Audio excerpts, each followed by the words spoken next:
Our next story was a big story, so we gave it to the big guy, the capable hands of Todd Christensen. Thank you, and let me tell you something. These capable hands were more than happy to handle this assignment. It took me to Puerto Rico to meet the most important and beloved star working there today. Now, I understand that when she appears on television, the entire country comes to a standstill. Well, you know, the whole country might, but she doesn't. Something in the way she moves. Well, you know, that's part of her appeal, and that makes her very special and controversial. Her name is Chacón, and this is her story. When Mauna Loa in Hawaii erupted recently, it made international headlines.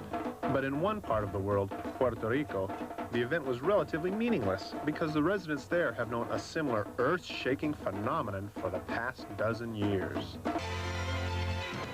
Meet Chacón, el volcano puertorriqueño, or the Puerto Rican volcano.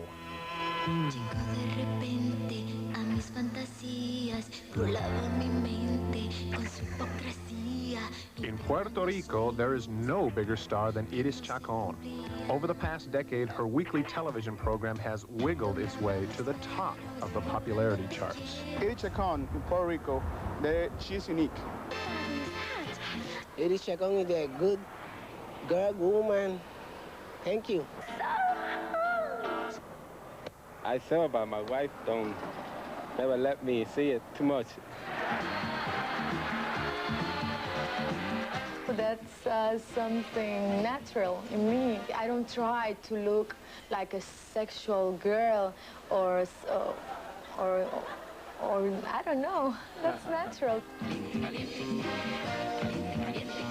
It may look natural, but behind the scenes at the small television studio, Edith puts aside her sex symbol image to oversee every aspect of the production. The 32-year-old ex-model and former psychology student at the University of Puerto Rico has gained the respect of both cast and crew for her unyielding attention to detail. The weekly creative challenges are very demanding for Edith and her director, Edgardo Perez. We've been doing this show for 13 years, 52 weeks a year. So, you know, there's sometimes you don't know what to do, what else. You have to do this every week. Sometimes we run out of ideas, but we try so hard that everything comes out right. Nothing I can say, a total eclipse of the heart. Beside her hit TV show, Edith has done just about everything a performer can do in her native Puerto Rico. Soap operas, movies, even television commercials. Ay, bendito, se le paró el carro. This TV ad turned out to be more than just a commercial. It set off the now famous coolant wars in Puerto Rico. Edith's appearance stimulated the sales of the engine coolant from 5% of the market to 70% in just 13 weeks. But as the consumers overheated, the church almost blew a gasket. The church has come out against you. You have said the church has their way and I have mine. Has that hurt your popularity? Oh, no. The only thing I do is use bikinis on my performance. My performance doesn't have how can I tell you, a sex, you know, there's not a lot of sex. It's just dancing, singing. It's a performance for the whole family. When Edith wants to escape the pressures of show business, she spends time with her family. She enjoys playing with her only child, daughter, Katiria. Edith also enjoys boating with her husband, Juno, a musician who performs with Edith. As she showed me the aquatic sights of Puerto Rico, I had to ask how she was able to develop the unique but physically demanding style that has mesmerized Latin America. You have a difficulty because you're a little larger than most. Do you find that a handicap? No. No, I didn't mean that unkindly. I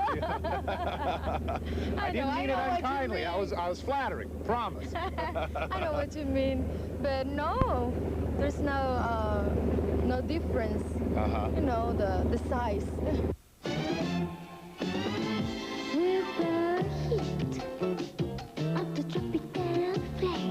However, some mainland critics have singled out Edith's size, her ample 38, 24, 42 measurements, pointing out that she doesn't exactly conform to the Western culture's ideal female shape. She's a little bigger, you know, than American women. They're a little thin. Sure. And It's different. They always say that the Latin women, we are fat and, you know, but that's not true. The thing is that Latin women is more, you know, how I can't, you know. It doesn't offend me.